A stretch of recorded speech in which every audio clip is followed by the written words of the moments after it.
And lie down, forever lie down. There goes old Georgetown, straight for a touchdown. See how they gain ground. Lie down, forever lie down, lie down, lie down, forever lie down. Hello, good afternoon, and welcome to 1789 Seconds, sponsored by the Georgetown University Alumni Association. Thank you all for joining us today. We're so happy you're here. Through this series, we spend 1,789 seconds, just about 30 minutes, with a Georgetown alumnus as they share their incredible stories. I'm Julia Farr from the college class of 1988, and I'm a parent of 3 Hoyas from the classes of 2019, 21, and 24. And I also have the great privilege of serving as the executive director of the Georgetown University Alumni Association. I'm here today with Ambassador Melanne Verveer, a double Hoya who graduated from the School of Languages and Linguistics and the Graduate School of Arts and Sciences. Ambassador Verveer is currently the executive director of the Georgetown Institute for Women, Peace, and Security, and is a former ambassador for global women's issues. She's had an incredible career journey advocating for women's rights and has won numerous recognition awards and honors throughout her career, ranging from the U.S. Secretary of State Award for Distinguished Service to being named one of Newsweek magazine's 150 Fearless Women in the World. Melanne also won the Timothy S. Healy Award from Georgetown University Alumni Association in 2020, the association's highest honor given to an alumnus who has rendered outstanding and exemplary service in support of humanitarian causes and advancements for the benefit of mankind. Melanne, thank you for joining us today. It's been so long since last we met. We're thrilled you're here. Well, Julie, it's just fantastic for me to be with you, and we're also proud of your work and the fact that you are the first woman in the position that you're in for the Alumni Association and doing a fabulous job, I might add. Well, thank you. And I'm so glad we're both at Georgetown at the same time, witnessing all the changes here at the university and around the world. So it's a great moment to be with you. I'm very used to watching you interview remarkable women. So it's a privilege for me today to have the tables turned and to be interviewing you. So thank you for taking the time to be with us. I know you have a lot of important work to be doing in the world. So it's a wonderful privilege for us to be able to hear from you. I'm going to take you back. We only have a little less than 1789 seconds now. So I'm going to take you back to your college days. So we'll tap into that 17-year-old Melanne and what you were thinking is when you were applying to colleges and what brought you to Georgetown. Can you tell us a little bit about that and your decision to come to the School of Languages and Linguistics? I think by today's standards, my story is quite different because Georgetown was the only university I applied to. My dream was to be in Washington. I was just totally enthralled by the new young president who asked do not ask what you can do for yourself, but what you can do for your country. And it just, it was the place where the Peace Corps was happening. In fact, many were being trained at Georgetown. It was the epicenter of the world in many ways, and that's where I wanted to be. And I remember I went to a girls' boarding school, and we were in DC for a junior trip. And they tell me, my classmates to this day, that when I saw the spires of Georgetown, I announced to everybody that's where I'd be going to school. Just absolutely sure that would happen, of course. So it's very different from today. It is very different today. Well, what is also remarkable is that you came to Georgetown in the 1960s. As we know, there were no women in the college until 1969. The School of Foreign Service started admitting women in 1954. So they were and they had a quota system at the time too, which limited the amount of women that could be in SFS. And really, I think that was about 25. By the end of the 60s, I think 1 out of every 8 students were women. What was it like in the 60s to be one of the very few here on campus? Well, that contrast you just painted is absolutely true. We have so many women today, very talented, I might add. But it was different. I think it's hard for today's Georgetown to understand what it was like back then, because we were only allowed in the so-called professional schools. The business school, the School of Foreign Service, and the language school. And then, of course, it was mostly women in the nursing school. But as you said, the college was not ground for women. And we were very active. It was really 2 schools. It was the East Campus and the college. And so many of the activities were really focused on the kinds of interests we had in the schools in which we were allowed. You mentioned the students on campus today. I think I heard a convocation that 60% of the incoming class are women. So it's really changed dramatically, and the face of campus has really changed dramatically. And all those are good things. I know that you studied Russian. How did you decide to do that? Well, it was also a time, as I mentioned, of great excitement and possibility for the United States, but also we were in competition with Russia. And when I was a child, I still remember when Sputnik happened and the president at the time called on us all to learn our math and science. And so it seemed like a logical thing to do. Georgetown's language expertise was well known. And it was something, even though I had no background in the language at the time, that I thought would be important to pursue for the times in which I was going through. And it seemed to fit with everything else that was happening in our world. So you're studying Russian, you're on campus, very few women. What was your social life like? I'm only going to spend a little bit of time here because we've got a lot of important things to get to in our time together, but we'd love to know about your years on campus. You met your husband. I think you were, whether we were friends with the Clintons. Tell us anything that we could. So, you share. know, I laugh because we were very resentful, many of us women on the East Campus, because the males on the East Campus would flock to the girls' colleges and universities instead of, paying attention to all of us. But it was very, very different, and we were so far outnumbered. We women were, and in fact, had a lot of women's programs in those days. I think mostly to say, hey, we're here, and these are important issues to consider. But I did meet my current husband when I was at Georgetown, and it happened that we met in a theology seminar, which I think is very hard for people to believe. But when we were there, Georgetown's theology program is nothing like it is today. It frankly was, it was in pretty shabby shape, I think is fair to say.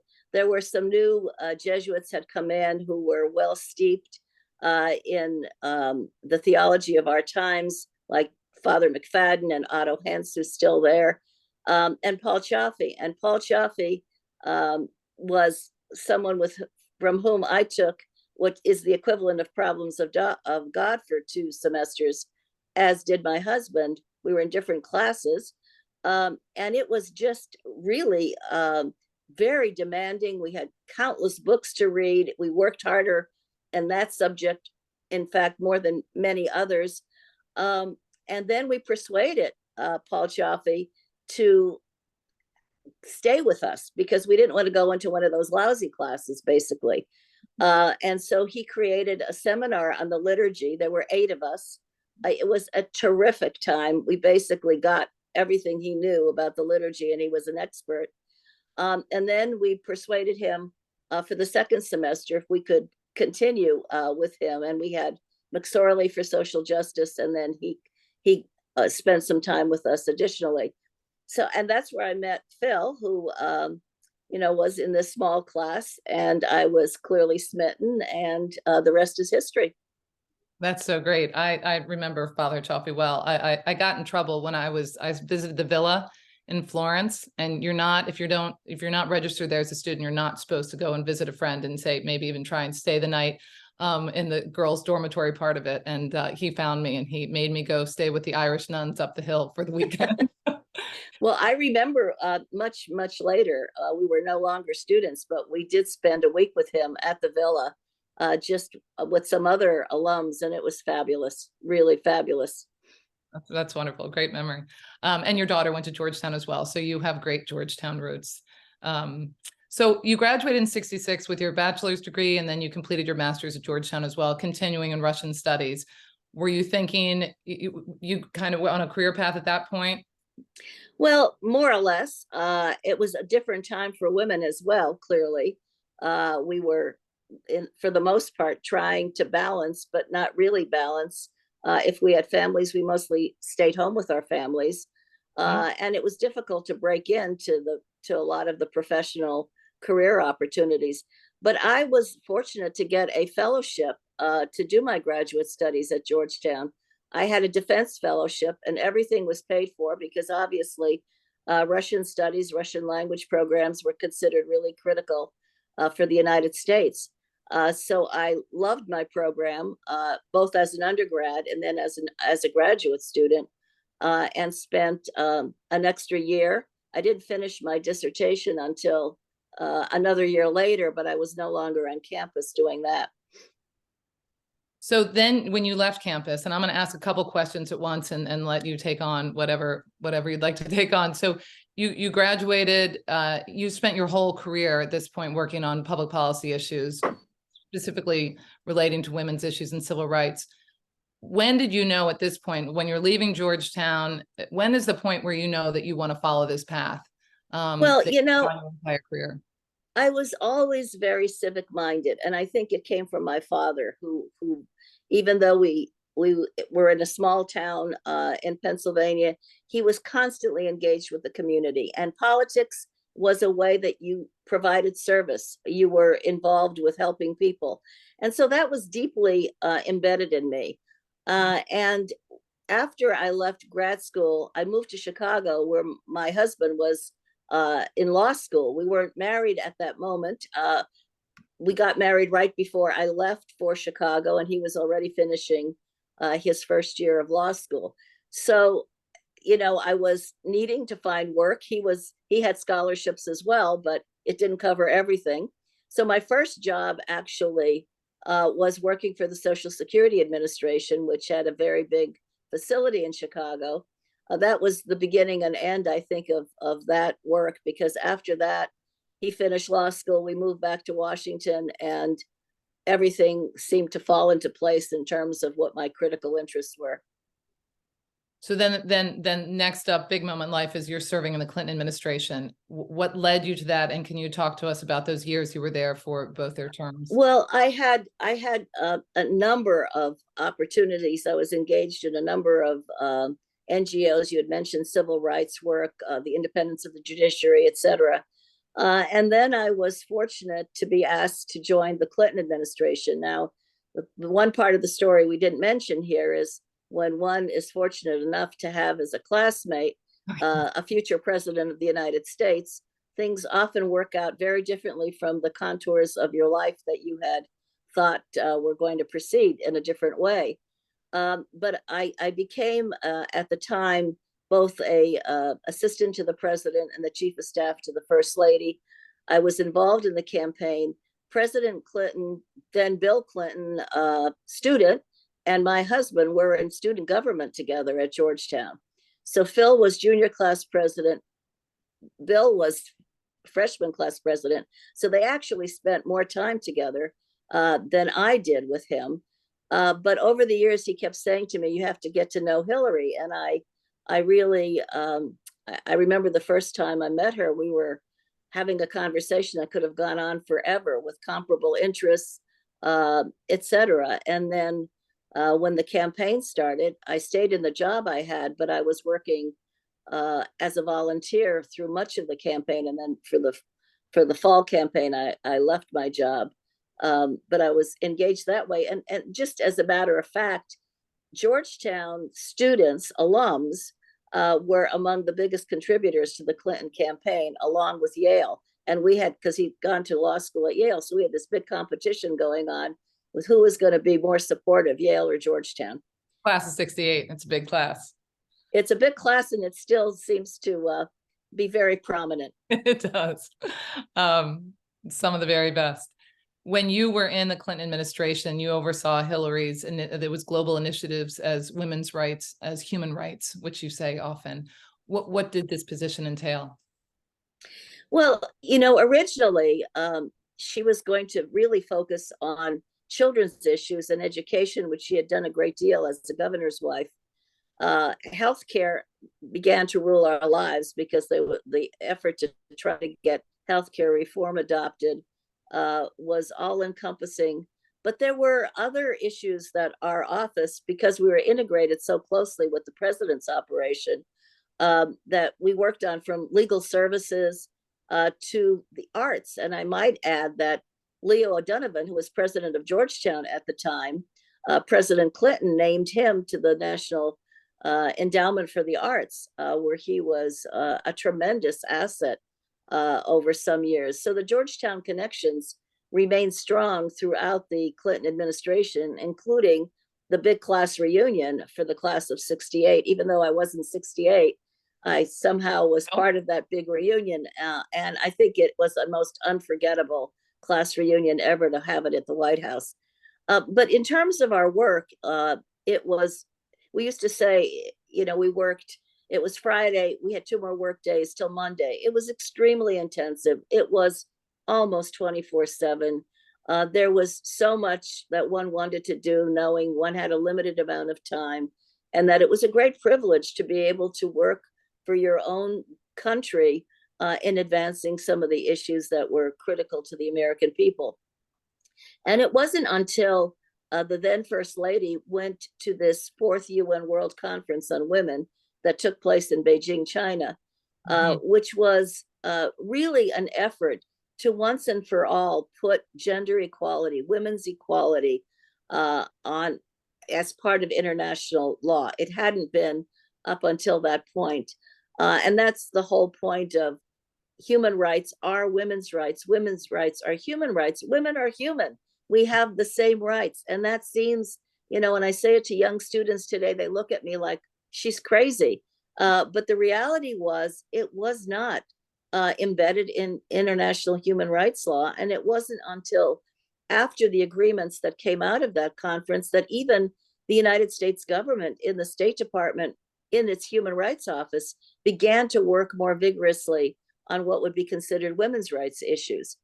So it was one of those life-changing moments, clearly for me, and I would say for her, because after that, we spent literally the remaining administration, close second term, traveling the world and really uplifting women, spotlighting what can be done, that it was so critical to the well-being of the world to ensure that women had an equal space in terms of their contributions, their value, the difference that they could make. And so it was, traveling literally from Mongolia to Montevideo, and really women every place were still, to a great degree, on the outskirts of opportunity. There was so much that needed to be done, but they were making their way. And it was frankly an extraordinarily inspirational time. And that's the work that you began and you've continued to this day. Well, I always say, Julie, that I'm in different positions, but my only thing that changes is the chair I sit in a different place, but the work goes on. Yeah, well, we're very fortunate for that your work goes on. When you right after you left the Clinton administration, when it ended, you co-founded Vital Voices Global Partnership, which is an international NGO. And you did this with Hillary Clinton to invest in emerging women leaders. Again, something you continue to do. How did this idea, begin, and what was the work that the partnership was doing at that time?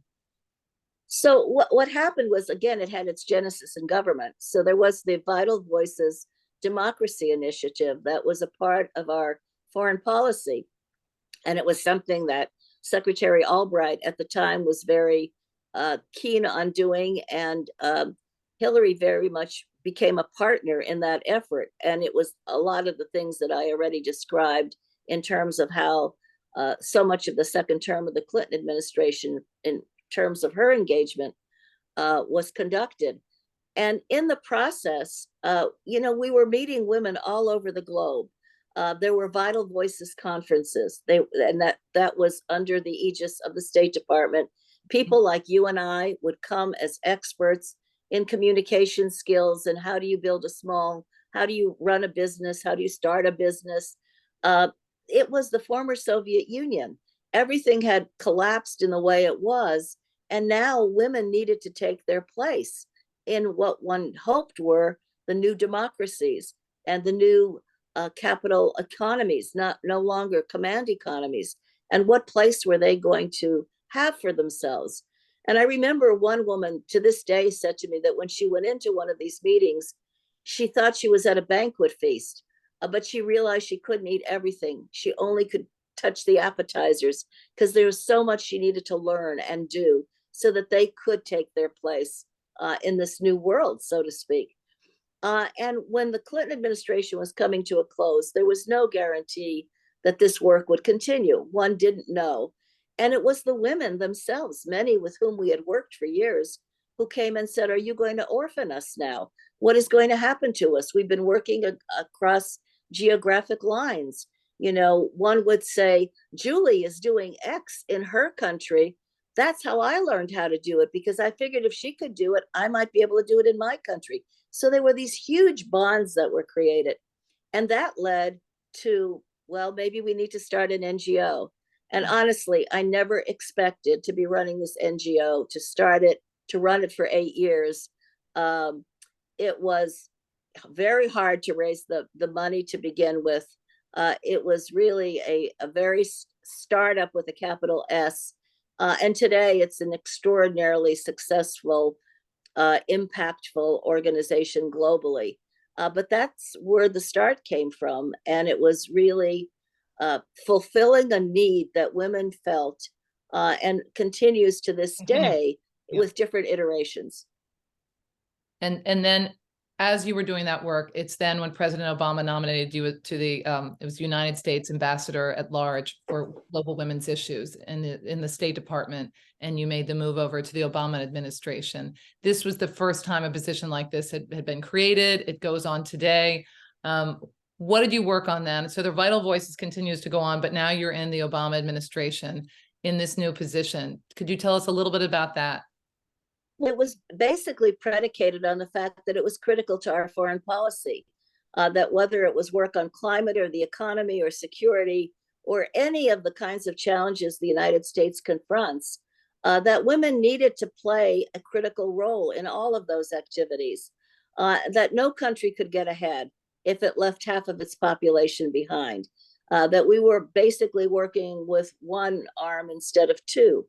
And so it was the first time, and it was an extraordinary honor. But when I took the job, I was told it is to integrate the perspectives of women and their participation into the ongoing work of the State Department, that it was fine to do women's programs, but that's not what it was about. And so it was working with colleagues who were engaged in everything from human rights to economic policy to dealing with conflict-affected states globally, and how were we going to bring these considerations of women's perspectives through the women's lens into that work. And it was obviously not easy at the beginning, because it was a fairly new proposition, although to her credit, Secretary Albright had already realized that there was no reporting going on, for example, on the state of women around the globe. So started asking for cables on education, on what is happening to women's rights, et cetera, because that was important to our own interests. And so this built on a underground that then would blossom very significantly. And we worked on so many issues, from understanding the evidence-based case for women's economic participation, in terms of how women spend their resources, how critical they are to driving, especially running small and medium-sized businesses, in driving inclusive growth and prosperity, in terms of the impacts of the economic platforms in which we were working, whether it was APEC or it was programs to move the economy in Latin America, say. So we played a role, a critical role in those areas. And that extended to dealing with something as pervasive as violence against women, which was having really correlated to instability in countries and to the consequences that countries were feeling. And then, of course, there was the National Action Plan on Women, Peace, and Security that became the reality that we are still working through at Georgetown today. And that was we in the United States were a little late in coming to the table, but this framework of recognizing the critical role women have in peace and security issues and negotiating agreements and working as peace builders in relief and recovery post-conflict, that became a big part of what we were doing at the State Department. And in fact, today, the United States has the only law on women, peace, and security. So we really, as a country, moved the agenda forward. I could go on all day talking to you about this and learning about the work that you've done, because I know in that position, which continues on today, the Ambassador at Large for Global Women's Issues, and the work and the impact of your work continues, but now you have translated as well into this institute that you founded 10 years ago at Georgetown University, Women in Peace, Peace and Security. Tell us about where it is today. And let me ask you a few questions as we've gone so quickly through our half an hour, but this work is ongoing. It will last beyond our days here on Earth. You've had this wonderful institute for 10 years. I've seen all the women and people in our community who you've brought into it to experience the issues, to understand the vital issues in our globe affecting women. What do you want to accomplish for your time with the Institute, and maybe give a little glimpse of the biggest issues that are facing women today? Well, just really quickly, Georgetown was very much present at the opening of the United States government's role in women, peace, and security, because Secretary Clinton at the time came to Georgetown to announce this plan, and President DeGioia, and then Carol Lancaster, who was Dean of the School of Foreign Service, who always wanted to bring more of these issues to the Georgetown campus, really came together and said, we've got to do something here. And what we've done, and it's our 10th anniversary, is to create a top-notch think tank, if you will, on research. What are some of the critical issues that are inhibiting the kind of progress we need to make, for which there is an evidence-based case today that if we made that progress, the contributions to peace and security would be that much greater. So, for example, several years ago, we started the Index for Women, Peace, and Security that correlates the well-being of women to what happens in countries in terms of instability, conflict, all of the problems of fragility. There is a direct correlation between the well-being of women and what's happening. So women's well-being and the well-being of nations goes hand in hand. And that's just one of the major research studies we've carried out. But I always say it's research for impact.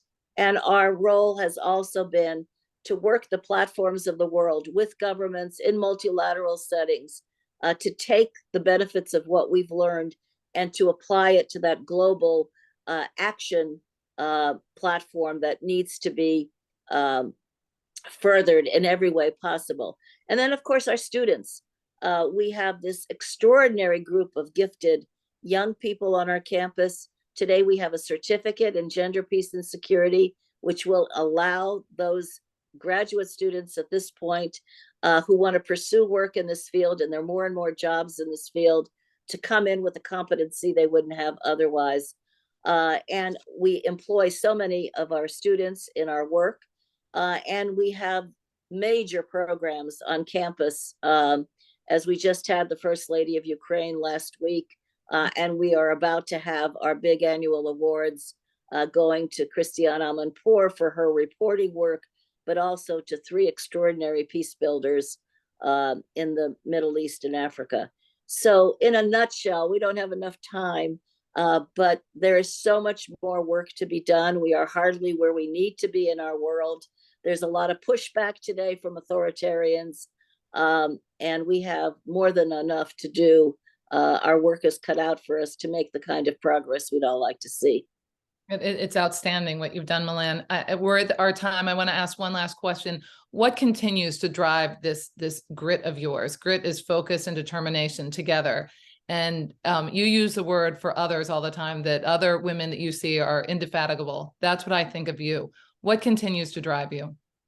Well, I love Georgetown's credo, women and men for others. It really, that ethos speaks to me in volumes. But I really feel no matter how difficult it is, I've seen women and men, we need male allies in all of this. I've seen them take on some of the greatest challenges. I can't imagine myself in those circumstances. And they remain the ongoing inspiration, because I know if they could make the kind of progress we want to see, our world would be a different place.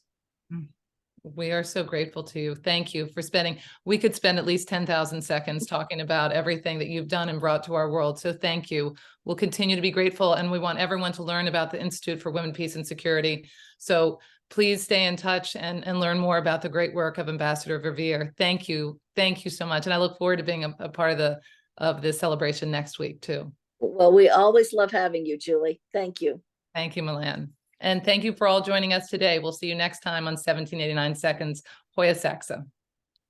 Hoya Saxa.